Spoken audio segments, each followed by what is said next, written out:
The 2,000-meter Olympic rowing final is one of the most punishing physiological tests in human athletics. It is an arena where athletes push their cardiovascular systems to the point of absolute failure.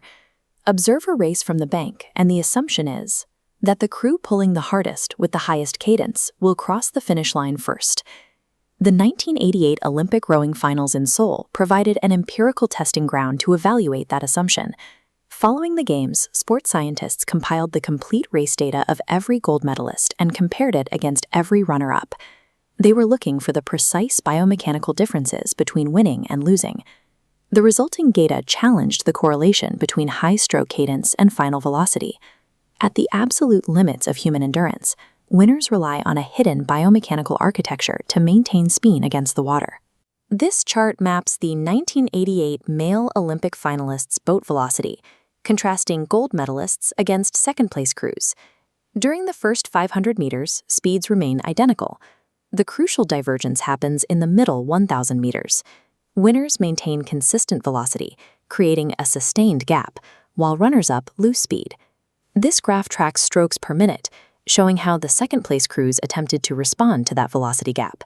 They rowed at a higher stroke rate, attempting to compensate through faster cadence and sheer exertion.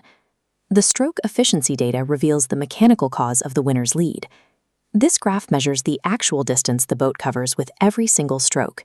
Winners achieved superior overall velocity by covering significantly more meters per stroke, outperforming the runners-up. Olympic speed is dictated by stroke efficiency. When racing against water resistance, mechanical force application dictates the outcome far more than raw cardiovascular output. If stroke efficiency wins races, a logical question follows. Why didn't the runners-up pull harder on the oars to match the winner's distance per stroke?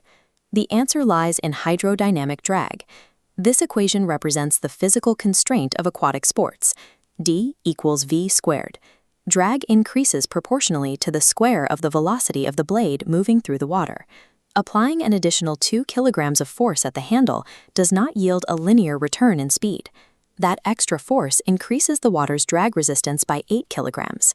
Because of this exponential resistance wall, an athlete's cardiovascular capacity remains secondary to the absolute peak torque required to overcome the water. Torque is the measure of rotational force applied around a pivot point, such as the oarlock. To solve this specific physics problem, training theorist Tudor Bompa outlined a rigid periodization model. Periodization is the systematic planning of athletic training through distinct physiological phases to peak for competition. This model dictates a dedicated 2 to 3 month maximum strength phase. Athletes lift at 70 to 90% of their 1 rep max to build raw torque.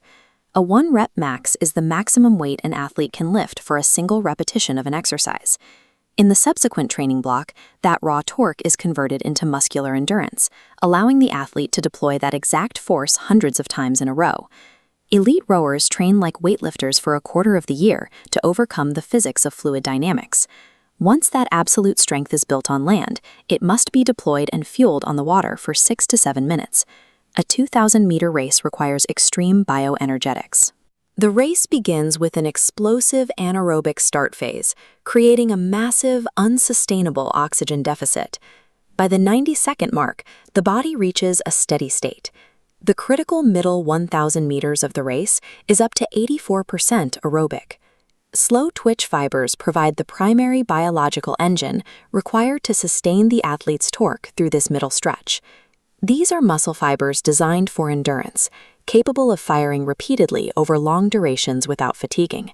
Under extreme load, these specific fibers rely heavily on the continuous metabolism of glycogen and intracellular triglycerides, or fats, to function.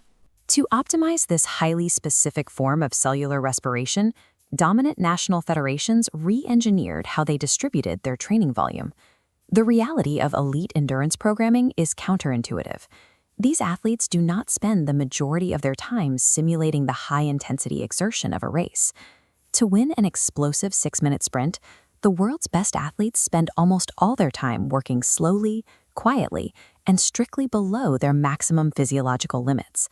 This strategy is explicitly detailed in the macrocycle data from 2 of the most dominant national systems in rowing history. the East German, and Italian federations. This chart breaks down the Italian National Training Program's distribution model, categorizing training intensities into precise physiological zones. The data shows an overwhelming dominance of Utilization 2 training. It accounts for 46.3% of their entire training year, compared to just 0.9% spent in the anaerobic zone. Utilization 2 is low-intensity, steady-state volume, strictly governed by a sub-maximal heart rate cap. This correlates with the East German training metric of 2 millimolar blood lactate. A millimolar is a unit of concentration, measuring how much lactic acid has accumulated in the bloodstream. The East Germans achieved this concentration by rowing 20 to 25 kilometer sessions at a slow 18 to 22 strokes per minute. This volume serves two distinct mandates. First, it creates massive peripheral adaptation, maximizing the mitochondrial lipid utilization needed to fuel slow-twitch fibers. The second mandate of this low-intensity work is neurological automatization. Practicing at 18 to 22 strokes per minute ingrains the precise muscular contraction speeds needed to optimize distance per stroke in a real race. This requires strict threshold discipline. Pushing this training just slightly harder, up to a 4 millimolar lactate level, alters the structure of the stroke, destroys the targeted adaptations, and dramatically lengthens recovery time. This slow volume builds a larger aerobic engine while acting as a neurological programming phase, hard-coding the biomechanical efficiency required to beat the hydrodynamic drag equation. Scaling this framework up, we can examine the decade-long developmental timeline required to build a high-performance athlete. The East German talent identification model began isolating children with specific physical lever lengths and proportions at age 10. These athletes spent their early years building general athletic capacity and coordination before specializing in high-intensity rowing technique. The 2 millimolar lactate endurance base is built slowly, year over year. It lays layer upon layer of submaximal cellular adaptation. As the athletes mature, maximum strength blocks are systematically injected into this endurance base during the winter preparation phases. Sustaining power through the final 500 meters is a physiological capability built over years, rather than a tactical choice made in the heat of a race. A gold medal represents the output of a 10-year architectural process, combining fluid dynamics, bioenergetics, and neurology. This brings the calculus full circle, back to the 1988 Olympic data and the central paradox of stroke efficiency. Look again at the distance per stroke. The elevated data point for the winners at 1,000 meters illustrates a specific physiological result. Thousands of hours of 2 millimolar lactate work and torque conversion created the exact neural efficiency shown here. The runners-up lost because their cardiovascular exertion could not overcome their mechanical inefficiency against the water. This is the definitive equation for aquatic endurance. You cannot outwork inefficient mechanics with a higher heart rate. An athlete must periodize absolute strength to beat the physics of drag and accumulate massive submaximal volume to fuel the endurance of that force. In the highest echelons of sport, brute effort is an illusion. World-breaking speed is the rigorous mastery of efficiency.